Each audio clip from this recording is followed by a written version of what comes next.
Welcome to star 9 news.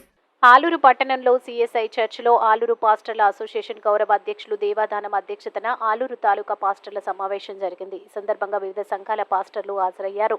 ఈ సందర్భంగా ప్రకాశం మాట్లాడుతూ అన్ని రాజకీయ పార్టీలు క్రైస్తవులను ఎన్నికల సమయంలో ఓటు బ్యాంకుగా వాడుకొని అధికారంలోకి వచ్చాక పట్టించుకోవడం లేదన్నారు.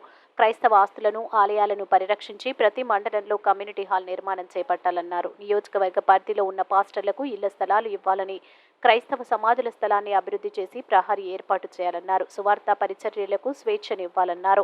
క్రిస్టియన్ దళిత క్రైస్తవులుగా గుర్తించి పాస్టర్లపై దాడులు చేసిన వారిని కఠినంగా శిక్షించాలన్నారు. చర్చిల నిర్మాణాలకు ప్రభుత్వ స్థలాలు కేటాయించిన ప్రతి నియోజకవర్గ కేంద్రాల్లో క్రిస్టియన్ కమ్యూనిటీ హాల్ను ఏర్పాటు చేయాలన్నారు. ఈ కార్యక్రమంలో ఆలూరు నియోజకవర్గ పాస్టర్స్ అసోసియేషన్ కార్యదర్శి శ్యాంబాబు, ఉపాధ్యక్షులు బెన్హర్ బాబు, కోశాధికారి టి ఏసన్న, సహాయ కార్యదర్శి Vijay Kumar, legal adviser D Vijayaraju, committee సభ్యులు, పాస్టర్లు పాల్గొన్నారు. సువార్త పరిచర్యకు స్వేచ్ఛను ఇవ్వాలి. 7వది, క్రైస్తవులను దళిత క్రైస్తవులుగా గుర్తించాలి. 8వది, పాస్టర్లపై దాడులు చేసిన వారిని కఠినంగా శిక్షించాలని కోరడమైనది. 9వది, చర్చిల నిర్మాణాలకు ప్రభుత్వ స్థలాలు కేటాయించాలి.